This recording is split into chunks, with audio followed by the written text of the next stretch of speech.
Williams' life. Oh, stop messing about. Kenneth Williams kept us laughing for 40 years. I don't think you won. But how many of us knew that he began his stage career in Newquay? Once the grunge upon my blood, masking my cord wangle. I'll sing you too, oh, green grow my nudges, oh. What is your true, oh? Two army looming thrums, see how they jangle. Once the grunge upon my blood, masking my cord wangle. I'll sing you three. Kenneth was born in Islington in 1926 and first showed signs of entertainment potential when he was at Manchester Street Junior School. He took part in a junior play and used to like acting out imaginary scenes in a fantasy game during lunch breaks. Masking my cord wangle, I'll sing you more, oh, green grow my nudges, oh.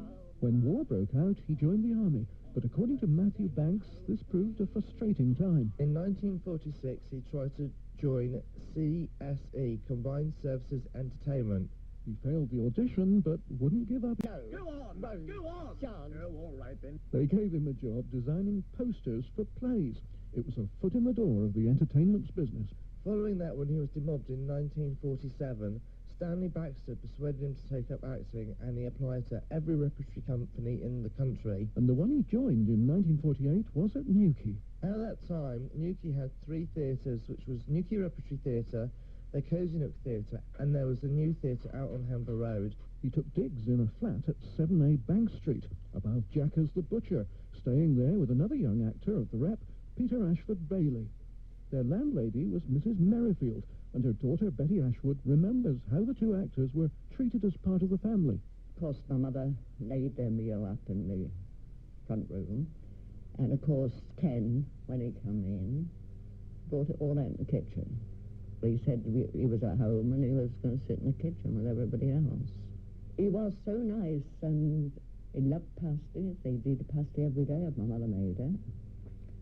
And we've all spent, I had two little boys, and my brothers, when they came home on leave, and myself, we walked hours out on the headland and out with him, listening to his lines and everything. This business of walking on the headland and the barrow fields, listening to Kenneth Williams learning his lines, was no doubt great fun. Stick up your hands, this is a hold up. Give me the money. Hands up, this is stick up. Give me the money. That's it. Hold hands, this is an upstick. With your sticks, this is a hand tool. The pressure of work at Newquay Repertory was enormous. You learned a new play in the day whilst performing another at night, and there were 5 or 6 plays during the season. And the business of prompting was therefore very important. Enter John Trembath. At that time, I was wildly enthusiastic young amateur dramatic actor. I somehow or other got to know the producer of the show, Veer Lorimer.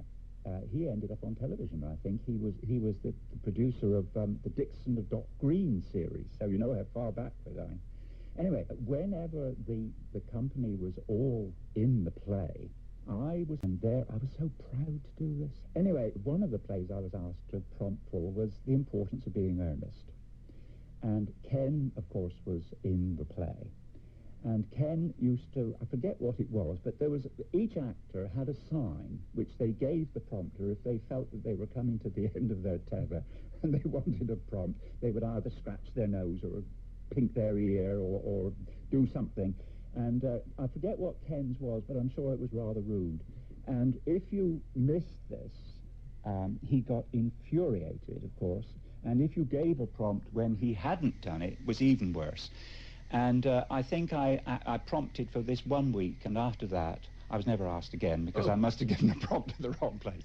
But I remember him well. He was a brilliant young actor even then, and in The Importance of Being Earnest, he was fantastic. When he first appeared in Newquay 6 weeks ago, Kenneth Williams was described as the right type and worth watching. The reviews in the Cornish Guardian came thick and fast during that summer of 1948.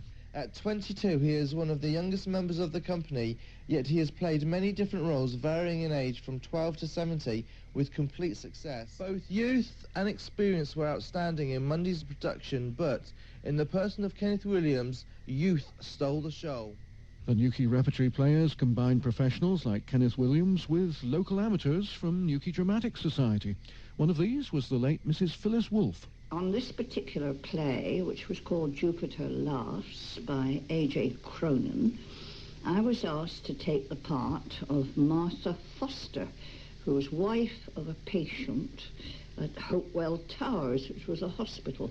Now, in this cast was Albert Shivers, who was a representative of a drug company, and that particular part was played by someone called Kenneth Williams. Now, my chief memory is how very kind he was to me. He was a funny little chap, little short chap, but terrific personality, but he was extremely kind to me during the whole week, because there was I, a very green sort of, shall I say, amateur, with all these professionals. But I remember him always getting me a coffee. And one day I was waiting for a bus at the bottom of Marcus Hill, and this little fellow came down Marcus Hill, and he saw me standing there, and he shouted across, "Hello, Mrs. Foster," and that was my name in the play. And how are you? Came over, you see. And he said, "You're doing a very good job." So I said, "Thank you." And he said, "By the way, you get a hand, don't you, nearly every time you go off or something?" So I said, "Yes, I think I do." "Well," he said, "you know, you've got it. You're a natural. If I were you, I should take it up." By that, of course, he meant acting. But I always heard, this is my overwhelming memory of Kenneth Williams, was his great kindness and interest in someone who was absolutely... Oh, no, it's Mr. Holmes, isn't it? I'm sorry, nice to bother you, Reed. Thank you very much indeed. Come for a fitting, have you? Yes, I've been sent up by the producer. I'm not surprised, Doctor. Yes, if we remember Kenneth Williams best for his comedy roles, it's not surprising, according to Betty Ashwood. I only saw him in one play, and that was Tobias and the Archangel. And he jumped up from behind a settee with a loincloth on. Well, you knew then that he wasn't going to be a serious actor. Oh, he's bold! With it? And leaping up from behind the settee with only a loincloth on was to become almost a trademark, wasn't it, of Ken's carry-on appearances for more than 25 years. But during those 2 seasons in Newquay 50 years ago, did anyone form lasting or close relationships with him? John Trimbath again. Well, I didn't know Ken Williams. I mean, who did know Ken Williams? Very strange and charming young man, but very aloof. Well, of course, I mean, I was very much younger. I mean, he probably couldn't be bothered with a mere kid. And I was probably under his feet, and then I gave him a prompt, or I didn't give him a prompt, which probably got right up his nose, and he was glad to see the back of me. So we never really became very close. I mean, he would say good evening very politely and good night as we walked out, but it didn't go a lot further than that.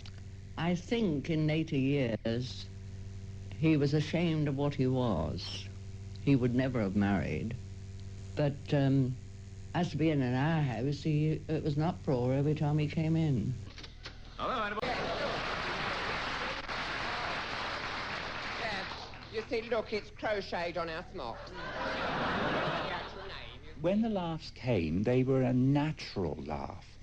He didn't, as far as I can remember, and I say it's a long way back, he didn't give the impression that he was wanting you to laugh. If a laugh came, it was because you wanted to laugh, not because he wanted you to laugh. And I think that possibly was what came through even in his later career. He was just Ken Williams. And because he was Ken Williams, he was a very funny man. You just wanted to laugh because he was there. And the whole man was funny. The way he stood, the way he looked, when he looked down his nose. You just had to laugh. Some people are like that, aren't they? Now, to conclude my recital, an air for which I shall need your help. So if you'll join me, we shall all burst forth together. So grundle your parts, your own parts, not any of your parts. Here we are, and away we go. I'll sing you five-o, green grow my nadgers, oh. What is your five-o? Five for the wonglers of my song, four for my wordless bend, oh. Three of the times I've lunged my grows, two are my looming drums, see how they jangle. Once the grunge upon my splod, it's ruined my chord wangle. Wangle.